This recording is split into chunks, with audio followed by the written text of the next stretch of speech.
Because compared to me, Heather's a saint. Oh, finally, a real competitor. And that's real of him to say. Hello everybody, I'm cocoascosmos, and today I'm going to tell you why Alejandro is the best villain in the whole Total Drama series. I feel like a lot of Heather ride or dies are going to jump me over this, but hear me out first.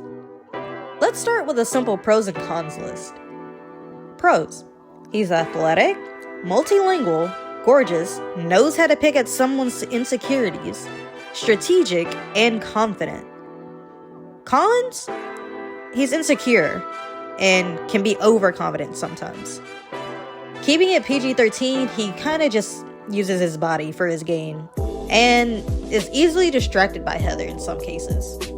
Now let's discuss how he plays into the actual villain role. He's like Heather, only with social skills. As Alejandro is put in the place of main antagonist this season, this is actually kind of true, and I'll elaborate on it. Let's start with his debut in the Celebrity Manhunt Total Drama Action Reunion special. He's at the premiere of Chris's new show, Total Drama Dirtbags, which we find out later to be fake. But before we do, he runs into the original Total Drama cast and gives the air of being better than them, really selling the villain angle. He even vows vengeance for getting in his way of fame, pretty much. Then, he really switches it up, and it went immediately into competition mode, basically inventing the customer service personality, and making himself the master manipulator that he is. They completely forgot how hateful he was for some reason, and fell for his nicey nice act.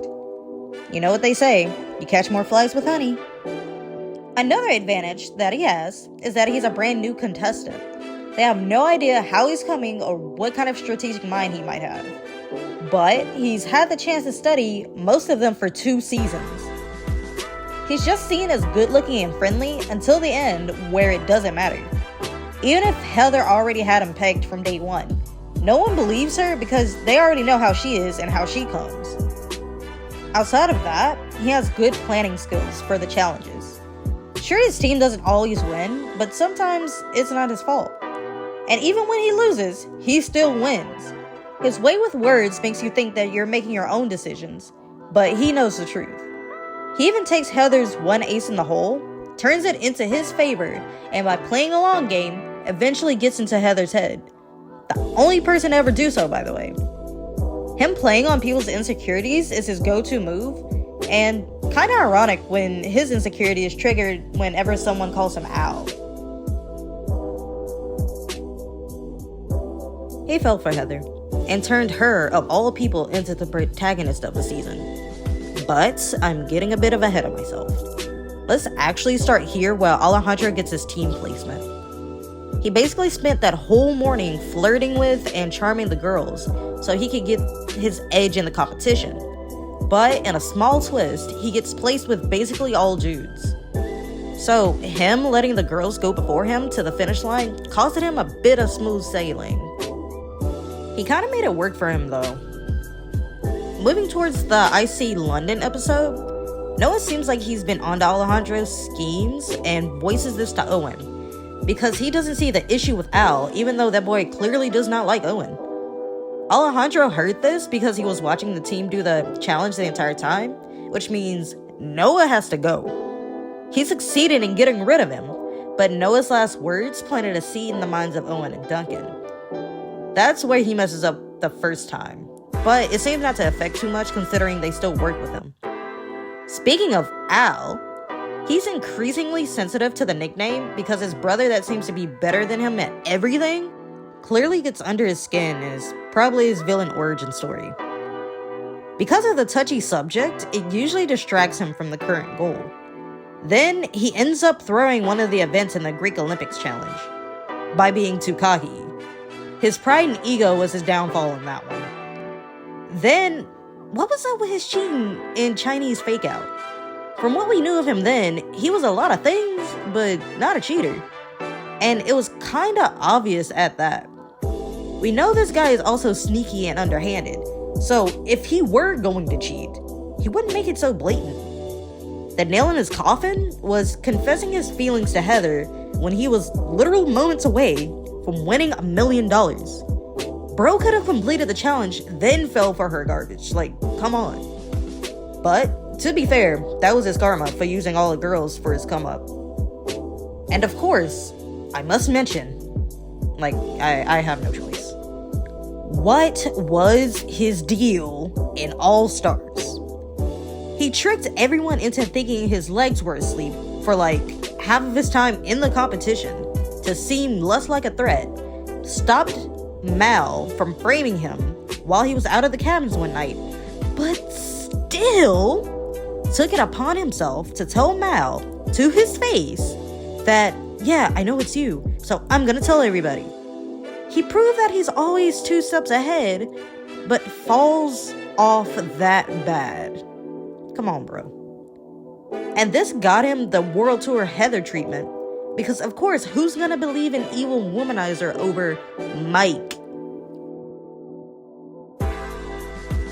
Heather was the most antagonistic antagonist to antagonize in the show, but Alejandro simply did it better. He didn't seek out to cause problems in a way that's in your face and blatant. Unless you're the audience, of course, because, yeah. But he at least attempts to keep it under wraps until the timing is right. Being able to manipulate the entire cast, outside of Heather, the only person hateful enough to think the way he does, and Gwen, who was a little occupied, is absolutely no small feat, and absolutely a great way to introduce a character. He knew just what to say, but made it seem like their idea. His father's political background really came in handy. If you were useful, he got you. But if you can't service him in any way, you cut, bro. Nothing more, nothing less. The only motivation he had was winning, and nothing was going to get in his way. So he thought. To be fair, it was kind of their own fault, because Bridget gave into temptation. Lashana waited until a challenge to get revenge against Heather, which resulted in her elimination. Which, again, I really thought they were not buddy-buddy, but on cordial terms. And by the time the whole Glunkin fiasco went down, some people knew he might be manipulating everyone, but still went along with his schemes. Case in point, Courtney and Duncan. It could be pretty much foreseen that he and Heather would be in the final 2 with him doing his thing and playing the game, and Heather trying to warn everyone, but they think she's crying wolf. At this point, I'm convinced the writers made them soulmates, but I'll elaborate on that on some other time. He's one of the most realistic characters too. I know the point of a cartoon is usually to be cartoony, but Alejandro is like relatable in a sense. I don't know if that's the right word. It feels like a person that you will actually see in one of these shows. He stands on business, but sneakily. This is my guy, for real. Top total drama character, and I will not debate about it. He's in my personal top 3. He has nothing to prove, unlike Courtney, except to his brother, which he took care of. Doesn't lose on purpose like Scott, and doesn't just bend reality like Mal. Bro is just the best villain hands down, and I'm willing to argue about it being best villain, but not one of the top total drama characters. Do you agree with me? Do you think there's a better total drama villain? Let me know in the comments below. Cocoascosmos out.